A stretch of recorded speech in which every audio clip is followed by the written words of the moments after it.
Hello and welcome to a special episode of the Pit Pony podcast. And on my screen, instead of my usual best mate, Sharon, I have got Nick Smart with me. So the purpose of the meeting... Your other best mate. My other best mate. The purpose of the podcast today, it's a special, and we're just wanting to update in relation to the Silence by Support campaign, give a little background for those people who don't know about what we're doing, and also let people know where we're up to and what's happening currently, because it gets asked about a lot on the group, or people aren't aware of it on the Facebook group, and which in a group of 170 odd thousand is really not unexpected in that regard. So good morning, Nick. Thank you for giving me your Saturday morning. You're most welcome. Where should we start? Should we start with a little bit of background? Let's do the background briefly, because a lot of people know this, but some people might not. Okay. Should we sort of go through? Well, first of all, we did another podcast a few weeks ago, didn't we? So people can go back and have a look at that if they want, chapter and verse. But yes, you were the first person who was on a video podcast with us. I know. And now, am I the first person to have to be invited back? Yes, you are. Yes, you are. I have arrived. It's the day of firsts. So yeah, you go back to the beginning and let's see. Well, the history of it 5-minute summary. It starts before I was involved, of course, with you and Sharon and the group, and the huge growth of that, which showed the extent of the problems within teaching. Within schools, I should say, because it's not just teaching, it's not just teachers who are affected by this sort of stuff. Perhaps I should say at the top that the big thing that we're talking about is our campaign, Silence by Support, which is all about the way in which teachers are removed from the profession via a support plan. They're given support, but in actual fact, they're really being given a message that it's time for them to go. So there was lots of background, wasn't there? But I got involved when I decided that I was fed up with it, and I would get onto my MP about it, my MP Dan Aldridge, and ask him to write to Bridget Phillipson. But I was aware, of course, Sarah, that you'd written to Bridget Phillipson yourself before and had a reply. So that's when I got in touch. I couldn't get in touch with you directly at that point, so I got in touch with Sharon and said, "Could you put me in touch with Sarah, because I know she's written to Bridget Phillipson." And you very kindly shared the letter with me, shared the response with me, shared your own response to the response. Not that you're not in writing back, but in And that was quite interesting, wasn't it? It's probably worth for listeners who haven't listened to the previous episode and perhaps aren't fully aware that there was. I went out to our group. Summer 2024, and said, "We've got a change of government. I'm going to write to the Education Secretary. Throw everything at me and I will try and organise something in terms of a coherent letter." And obviously, and this is the nature of things, isn't it? There's so many things that are not right within the system that my initial response when I ended up writing everything up was something like 50 pages long, typed, which is a report, it's not a letter. But the really common themes, and it was the really common themes that had been coming up through the group anyway, that Sharon had been supporting people with, was this thing to do with the misuse of support plans. And it's that word misuse that's really, really important. So I did write to Bridget Phillipson and got a response back, sadly, which was, and I am going to use the term, and I've discussed this with you, I was mansplained to about the importance of teaching as a profession and blah blah blah. It wasn't a response from Bridget Phillipson, it was from somebody within the DFE comms team. a number of links on the hyperlinks on a printed letter, which was really helpful, to documentation to do with appraisal and this, that, and the other, which there have been some changes to kind of make it clearer and stuff like that. But fundamentally, the response did not address the central theme of the letter, which is there is something seriously wrong in teaching when people are being ejected from the profession in the way that they are doing at the moment. So yeah, so when you got in touch with me and were able to say that you'd got Dan who was listening and who was acting, I think that was a tipping point for us in terms of we might be able to actually mobilize and do something here.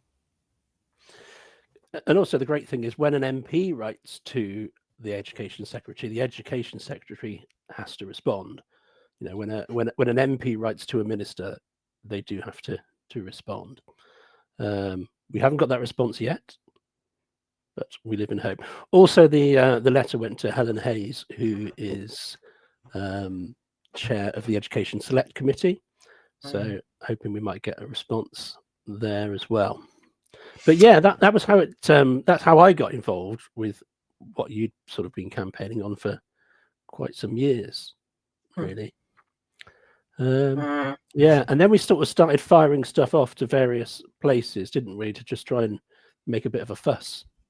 Yeah, so I think didn't we put a call out for individual testimony from people, and I think, as is the way with the circumstances of what happens to people, a lot of people end up gagged with settlement agreements that have got non-disclosure clauses in them, and I do want to come back to that in a minute.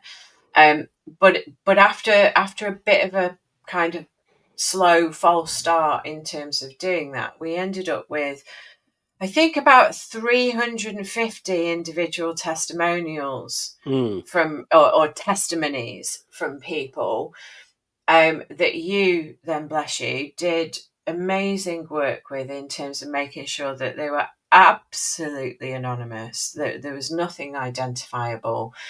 And I know you spent a huge amount of time going through and picking the 101, which they vary. There's some quite lengthy ones, there's some quite short and snappy ones, and then produced this beauty for us. There it is. The Silence by Support report, which it's hard reading. It is hard reading. And you and I, when we were putting it together, I remember we were sort of exchanging messages and saying, you know, I've just been reading through it. I'd spend a few hours with it. You'd spend a few hours with it, and be like, you know, sort of message each other saying, I'm so angry. I'm just, you know, or just really emotional about some of the stories. And I'd be sitting here in my office, and my wife would be sitting at this desk behind me doing whatever she was doing. And sometimes I'd just turn around and share a story, and she'd be like, you know, we'd both be like incredulous at bringing them all together is really powerful. It is, and it's all, so for me, it's almost like a work of fiction, but it's not, because some of the accounts are so you can't believe that other human beings would treat people in the way that people have been treated, and it almost feels I don't know, like over dramatized, but it's not. It's people's realities. If it was fiction, you'd be like, yeah, no. Yeah, did that really happen? Did it? But no, and I think I would want to signpost, and we will put it in the links in the show notes. But I would want people to go, if they haven't done already, go and have a look at our website, which again, Nick does all the work here. I just sit and yammer on. Nick's got the website up and running, and you can sign up on our mailing list there, but also the report in electronic format is there to read. And I, even if you just go in and dip into it and take a sample, it's It's shocking, and it's interesting as well. I know that somebody has shown a copy of it to their GP. There was a thread on our group last week, wasn't there, that somebody had shown their GP the report in the context of them experiencing the same thing. And the GP actually thought it was an official government report in terms of what was in there. The irony being is that I don't think any government that I have experienced in my medium lifetime has ever produced anything quite as stark as that, which is a shame. So the report came about, didn't it? And that was June-ish. And then I'm not good on timeline. Yeah, it was in the summer. Yeah, it was June-ish, and then Schools Week got in touch, didn't they? Yeah. And very that kind of was like, oh, we need to do something quickly, because Schools Week actually, in media terms, turned something around very quickly. It only took them 4 or 5 weeks. So that was when I started sort of just emailing lots of people, really, just trying to make a bit of a, sort of make some waves. And they got back straight away and said, yeah, let's do a big thing on this. Which they did, and they turned it around really quickly. I mean, these things always take a few weeks for any media outlet, but yeah, they covered the story really well, and it went out there, and it got a pretty good reaction. And I did go through a bit of this on the last. So I say it quickly because I did go through it on the last podcast. But I mean, basically after that, we set up a website, didn't we? And that's when we did another survey. So yes, only because we thought it was more data focused, wasn't it? That survey, exactly. Whereas the first one was gathering the testimonies for the report. I guess we kind of thought at that point we need to have, and I've sort of had a bit of a trade union background throughout. Well, not only through my school career, but before that. So I was aware that the phrase that it's not always the strength of our arguments that make the difference; it's the strength of our numbers. Which is a bit sort of counterintuitive, really, but that's the way it is. And so that's when we decided to sort of gather data from as many people as we possibly could who were affected by this. So we put out the survey, and we got a lot of responses, didn't we? 3,300 in the end. Yeah. Lots of people affected directly. Lots of people who knew people who'd been affected. And I think when we filtered it out and took it to the people who'd been directly affected, I think we got down to it. I mean, I'm a complete nerd anyway, so I talk about statistically significant samples and all of that sort of stuff. But we did get down to a decent sample size of over 1,000 people who'd been directly affected. So we used 1,000. So with a population of 600,000-ish teachers in the UK, then that is statistically significant. Yeah. And I think so. Going from that, I think what we've done is we've got a mailing list. We've got at the moment about 2,000 on the mailing list. But obviously talking to people through the group, hence the purpose of this today, to get it out onto the group as well. And we're now in the position where we're trying to think about how we mobilise beyond the contacting MPs, which there's a lot of that going on, and I know that a lot of group members are doing that. Making exploratory contact with media in terms of sending the report out to key people and key channels and programs and so on and so forth, and trying to get some momentum going now. So we had our first group meeting not last week. Yes, it was. It was last Tuesday, wasn't it? It's Saturday now. So it's like about 10 days ago. About 10 days ago. So it was fully subscribed, wasn't it? Yep. you could have up to 100 on the call, and we were fully subscribed in that. So I dare say we'll do another one for others who wish to join. Yeah. But it was great just to be in the same space as people. I mean, it was horrible that all these people had to get together because they'd suffered in this way. But it's quite cathartic, really, to be able to share a space with people who'd all been through this. And I think that's important for me, because I think listeners and group members need to understand that when you're campaigning for change, it doesn't happen quickly. It's like moving an oil tanker and turning it around. This is the comparison is quite often drawn to the post office scandal, which in real terms, and I was only listening to a podcast about this last night, the problems all started with that back in 2001. So I think, and in terms of campaigning, I know that Private Eye, for example, had been absolutely relentless in trying to bring something up about it every week in the magazine, for a good decade. So I think when we're talking to group members, when we're having meetings, when we're discussing it, how did I describe myself to you before? I'm on the pessimistic side of the middle line.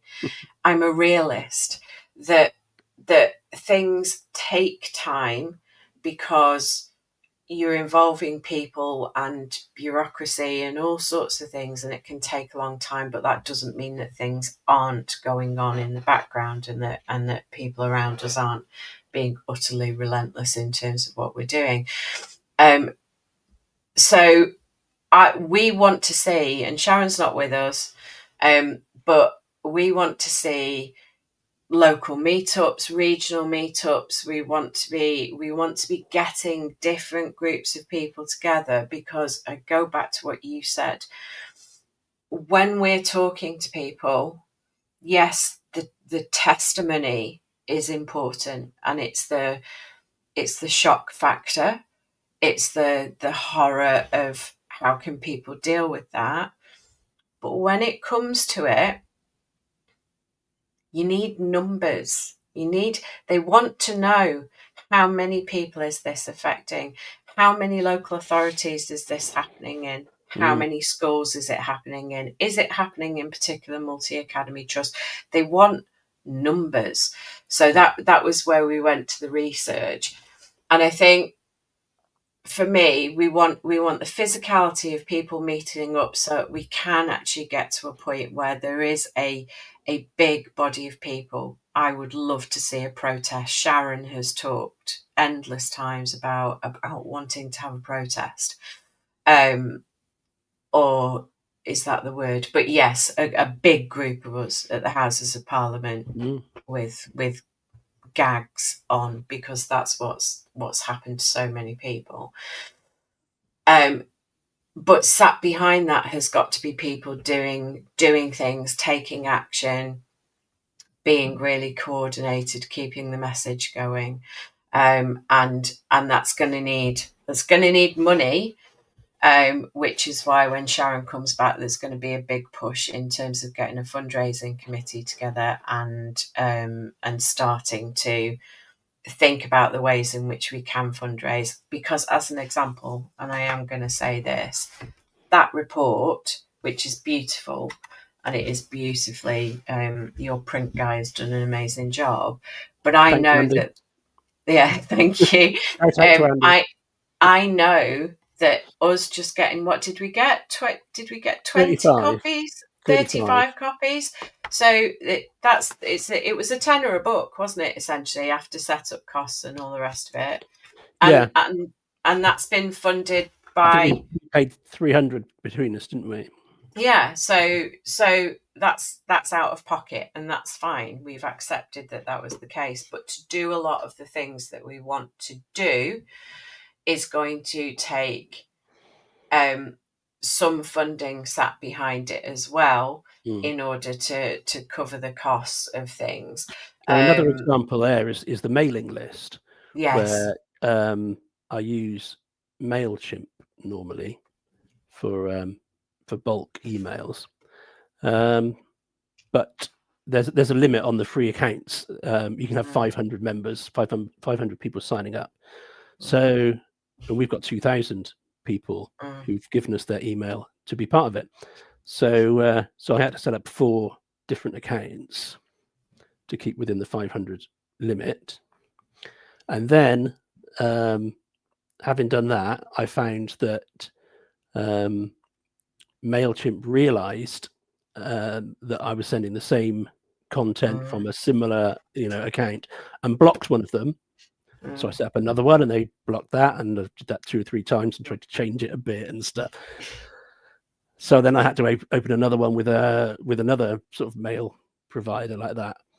So and it coming is back that to money, because if we had a little bit of funding, not loads, yeah, but if we had a little bit, so we could just open one account and just yes, send out one email. That yeah, save a lot. and I think that's it, isn't it? Is that when we do get to the point of about talking about fundraising, it's not for paying people, it's not for money, it is literally We'll still be putting a lot of our own money into it. oh yeah, absolutely, but it is for things like that, because when you don't sit in that world, you don't realize how much some of these things cost, and running a mailing list and properly, so it's GDPR compliant and all the rest of it, and using the right, it costs money. In this the same way the podcast costs money, and we self-fund that. But anyway, that's a side issue. When Sharon's back, Sharon will talk all about fundraising, and she will be all over that, because we want to drive things forward. So I think I just want to mention the media, and just come to a point about how it works with the media when it's not an immediate news story. So not something that comes up on the daily news as something that's come out that day or whatever. It is a news story, but it's not a news story in terms of BBC 6 o'clock news. And having done some previous work with media organisations, we did some with Sky. I did something with BBC Radio about 3 years ago. Even with something that's going to be on a live talk show or something like that, if it's a planned thing, actually the planning can be quite a way ahead of when they're going to tactically deploy that particular thing. So we are in touch with broadcasters at the moment, and we have sent out the report to some other media outlets as well. And there is one in particular that we are keen to work with, but those conversations have been taking place now. What month are we? November. Those conversations have been taking place now for at least 12 weeks. Because there is a process. So we're looking at how to get the story out there in the right way. Not short form necessarily, but a longer form process. I would love a documentary, but ultimately I think what I would like listeners to understand is that when you're in the process of brokering something like this, it isn't the decision of the people who are bringing the story as to how the story is shared. So there are editorial teams involved. There's a whole decision-making process about what they do, how they do it, when they will do it, whether they will do it. And then if they decide that they're doing it, they then have to do their own due diligence and fact check everything that they are going to put out there. So there's then a second research phase. So and Nick knows this, that quite often in the group, people will say, oh, there should be a panorama about this, or there should be a dispatches about this. Absolutely, there should. But I will quite often push back and go, we are trying to do this because it isn't the case that somebody's just going to pick it up and run with it. There's a whole process. So again, it's just that I want people to understand we are trying to get our feet in the doors and get the doors wedged open. But then when we get through the door, there's more kind of steps that we have to take on the other side and that they have to take, because no broadcaster can put something out that isn't, no reputable broadcaster can put something out that isn't fact checked to the nth degree, because they have to also abide by all sorts of rules and regs. But we have got irons in the fire with that. Yeah, and we were talking the other day, weren't we, about how, you know, at this phase, a lot of effort goes into sort of turning around that oil rig or tanker or whatever it was, isn't our metaphor, but hopefully, you know, get to a point where, you know, the turn is complete and it sort of takes on its own momentum. And Yes. so I think we're in that stage at the moment where we're sort of building support. You know, people are coming on board, people are joining our meetings, we're sort of showing our numbers.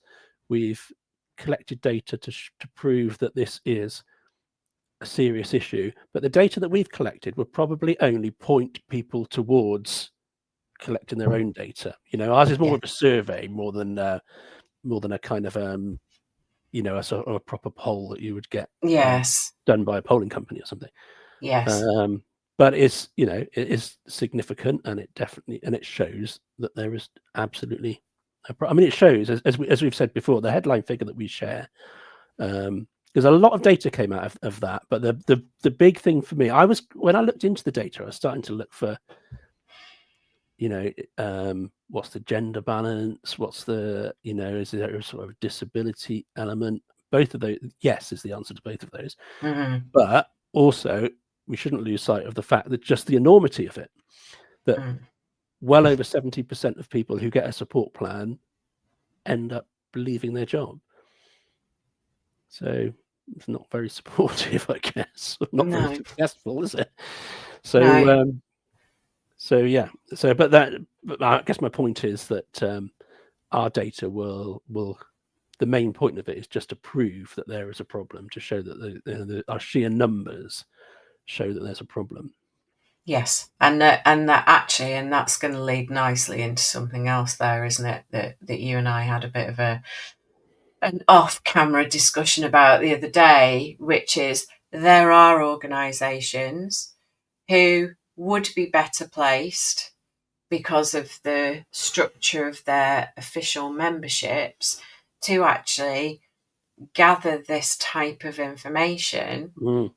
Because so when we go back to the meeting the other night, there were a number of people who were reps at different levels from the unions, and a lot of people on the call, to be fair, stayed anonymous, cameras off, with anonymous screen names, and I completely understand that.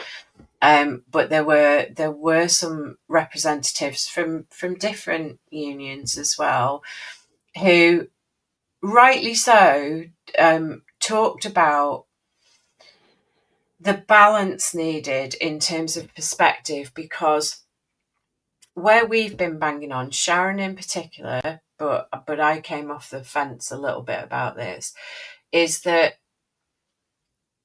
the unions will have a sense of the scale of this, because it's union caseworkers who are supporting people through the process of securing early release settlement agreement. So I want to go to that because quite often we talk about settlement agreements, it's disgraceful, it's this, that, and the other. And actually, the settlement agreement in and of itself is not the problem. It's the mechanism that gets somebody to the point where there is a need for a settlement agreement. It's the misuse of the support plan. The settlement agreement in reality, for a person who's gone through that misuse process and is broken, the settlement agreement at that point in time is usually that person's best option at that point in time. And I know I've talked to people who have said, 3-4 years on, I wish I'd fought, but at that point in time, it was all I could do to get myself out of bed on a daily basis. Yeah. It was the most sensible option at that point in time. And that was the point that some of the union reps were making, because I really want to be fair about this.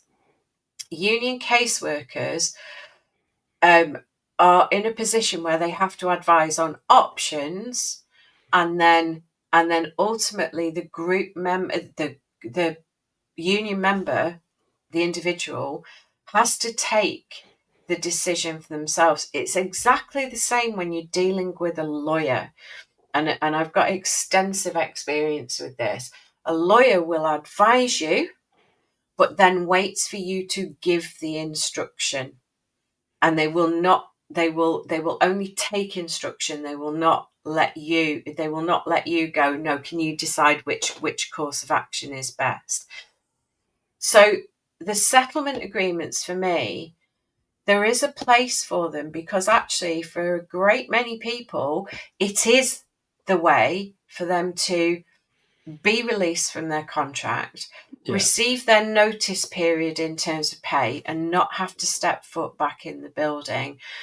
And what is common within that as well is the non-disclosure clause, which might also sit with a non-disparagement clause.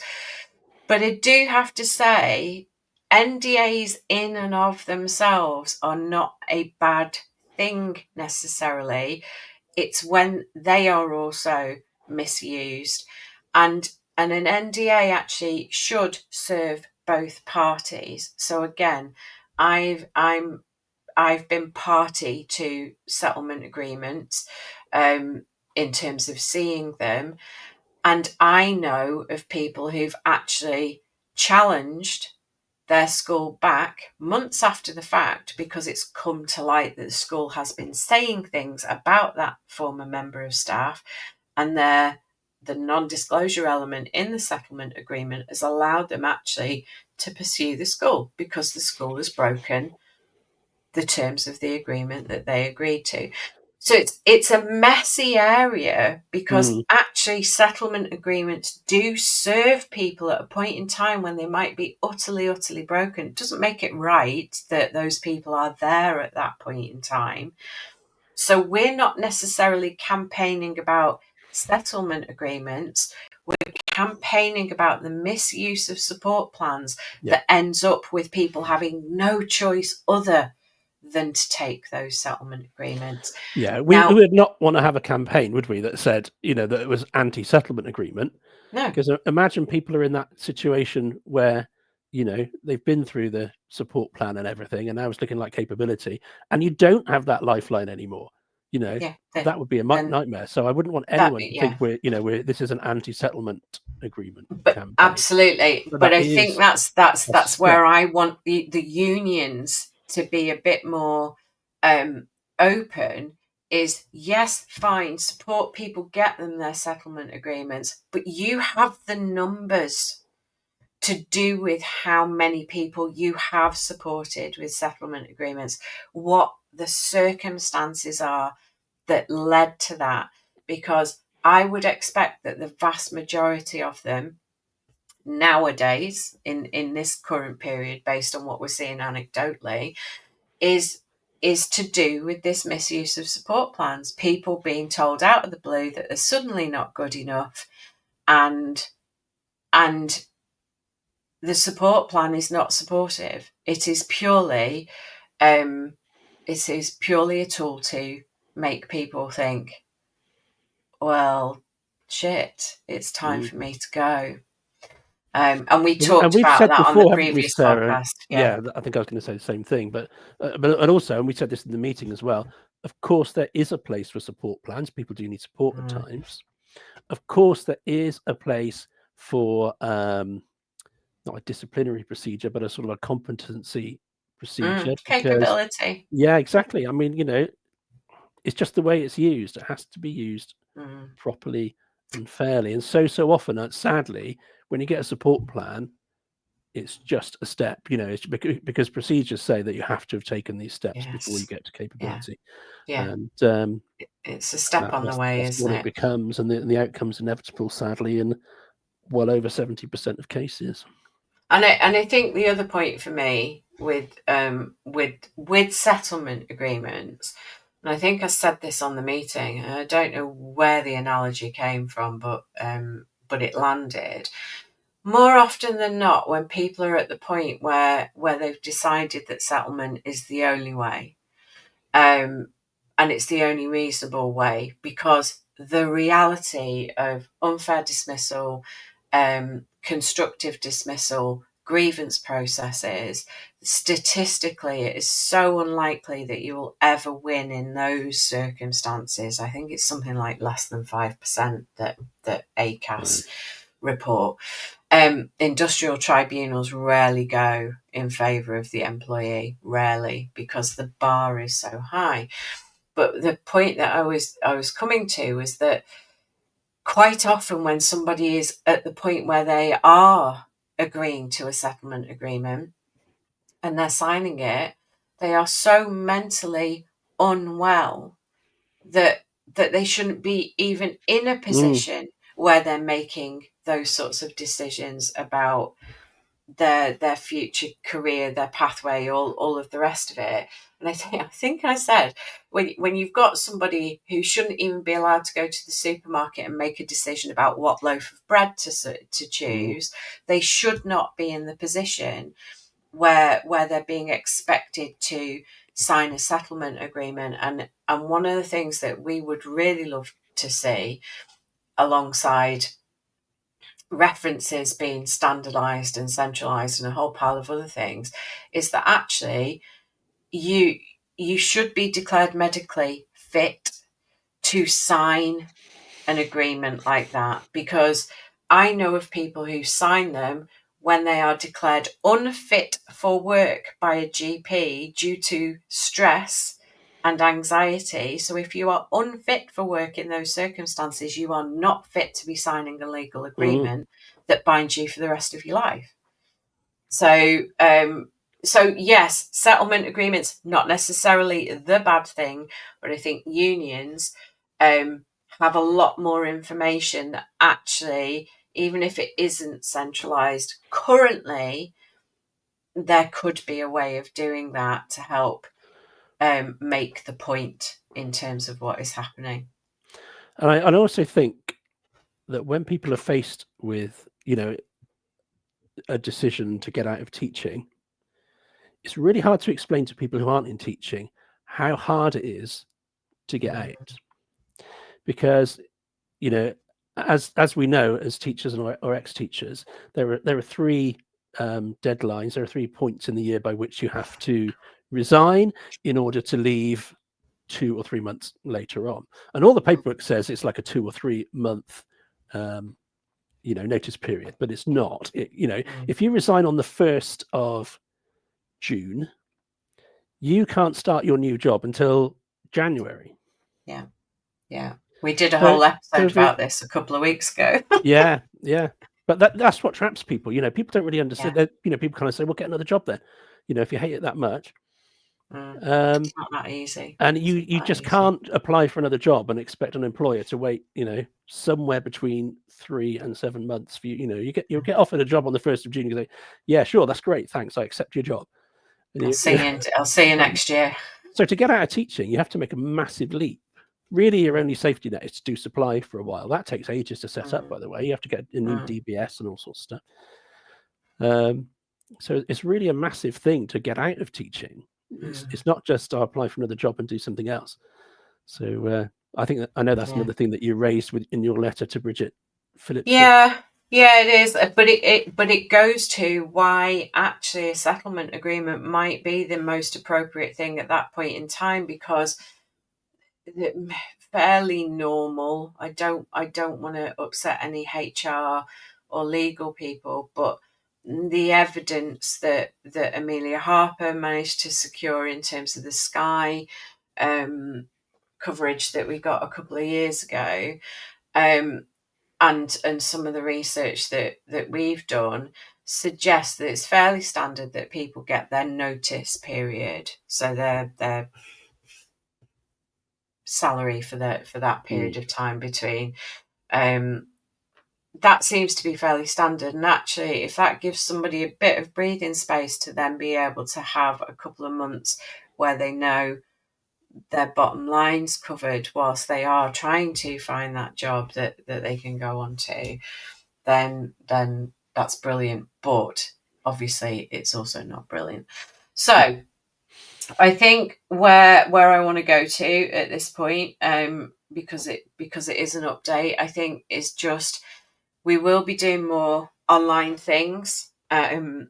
We just haven't figured out what, when, and so on and so forth. So on that basis, if you're listening and interested in supporting us, or you've been affected by this, by the misuse of support plans, or if you are the spouse, partner, loved one of somebody who has, and all the rest of it, but you want to get involved, then visit the website, because the link will be in the notes underneath, and sign up to the mailing list, and reach out to us. You can contact us via the website as well, and Nick in particular is very good at responding in a very timely way. Me slightly less so, because I'm a bit more flaky. But we want as many people on board as possible. Well, yeah, I mean, self-deprecation is the key with me. So yeah, we'll ignore the fact that I am busy and it's just me being flaky. But we want people on board, and in different ways. That might just be in terms of numbers. That might be that there are opportunities to help with campaigning and fundraising and all sorts of things. But it ultimately, it's never going to come from just the two people who are on this screen, or with Sharon as well. It's going to need a small army of people to get the momentum and get the numbers. Absolutely. And we're getting the numbers. It's really, I mean, it's just building massively, but we need every one of you. Yeah, and one thing that we need every one of you to do actually is to please write to your MP. So if you can, so we don't have like a standard letter for you to send to your MP, because those are very quickly picked up as being, as soon as an MP receives 3 or 4 of those, they know it's a standard letter. So, but we are asking that people please write to their MPs and then write to us and let us know that they have. I'm keeping a database of the people who have, and I've only got 6 or 7 on it at the moment, and no more people have written. So if you think, if you think I might have missed you, or if you've done it and you haven't. It's silenceteachers@gmail.com, the email address, or if you can just go to the website, which is silencebysupport.co.uk, you can contact us through there. But if you do write to your MP, let us know, because it's so handy for me to be able to say to Dan or somebody else, all these MPs have been written to, so go and have a chat with them, because they've had some contact about this as well. And I think that probably takes me to one of the final things, actually, is you mentioned Helen Hayes before, who's the chair of the Education Select Committee, and ultimately I would want an opportunity for us to be in front of the Education Select Committee to share testimony, from mine and Sharon's point of view as well, about how many people we speak to on a weekly basis, and have been doing directly for 5 years, who find themselves in this situation, and the emotional toll that is creating, but also the real structural impact that is having on the education system, with the absolute loss of skill and talent and wisdom and experience, because we are leaching good people out of the profession. And I want to be very clear that we are not anti-teaching. We are not No. anti-school. We are not anti-senior team, because there are some absolutely superb schools, superb senior leaders, superb staff all over the country. But what we are is anti people being treated in the way that they are being treated, because fundamentally I don't believe we are far off a tipping point in education where it's all going to fall down, where schools are not going to have the staff that children ultimately, because that's right at the heart of it for me, that children are not going to have the benefit of the great teachers who've left the profession, and the ones that are coming in and coming through are in a system in some spaces where they're never going to become those experienced, wise teachers, because they're not going to last, because the system's not set up to support them. So please don't think us anti-teacher or anti-education. We are not talking the profession down. It's the very opposite. Actually, we want the profession to be what it was when I joined the profession 25 years ago, when it was glorious. It was the best job in the world, and I think teaching is the best job in the world. But teachers and TAs and senior leaders across this country are being treated abominably in some circumstances, and it's not small patchwork. There's significant numbers of people that this is happening to, and we need to do something about it. I think I can climb down off my soapbox now. But you have to look after the people that look after the children. Yes. You can't. Trouble is, a stressed teacher can't help but take that stress into the classroom. But as professional as you are, and as much as you can put your game face on when you go into the classroom, when you feel dragged down by all this, that reflects. You teach. There was always a culture in teaching for years. I mean, my mum's a teacher, or retired now. My nan was a teacher. Literally my first teacher in my, I won't go too much into the anecdote stuff, but my first teacher was my auntie. My third teacher was my nan. I literally went to the school where they taught. And I know it's mad. And it was just, so I know what the culture used to be like, and there used to be a culture of really making sure that teachers were okay. And then I think it got to a point where people thought, oh, we're sort of tiptoeing around teachers too much, and it's just swung, so far the other way. So far the other way it has. I guess one thing we should do before we wrap up is go through the 4 things that we are sort of aiming to do for this campaign, which are these 4 things did go into Dan Aldridge's letter to the Education Department and to Bridget Phillipson, and luckily they're on my screen here. Launch a national review of the use and misuse of support plans and capability procedures, with particular focus on age, gender, and pay scale disparities. Number 2 is publish anonymized data on the demographics of teachers leaving leaving subject to these procedures. So the age, gender, ethnicity, length of service, and pay level of people leaving. So data on that. We're asking for updated and strengthened statutory guidance to prevent the misuse of these procedures as a covert cost-cutting measure. And just reviewing the use of settlement agreement and NDAs, which obscure the true scale of the systemic issue, because when people are gagged, that's when everyone just thinks they're an individual and it's just them. Absolutely. And it's not just us as individuals, is it? It's not you. It is system. I think it is the genuine definition of what systemic is. It's not localized. It's not individuals. It's much bigger and much broader than that. So we need everyone on board. We will keep you up to date through the group. You'll keep seeing my face, and Nick's and Sharon's, and we will come back to you when we've got more to come back to you with. Brilliant. Write to your MP. Let me know. Yes, definitely. And if you have got an experience with that in terms of your own personal testimony,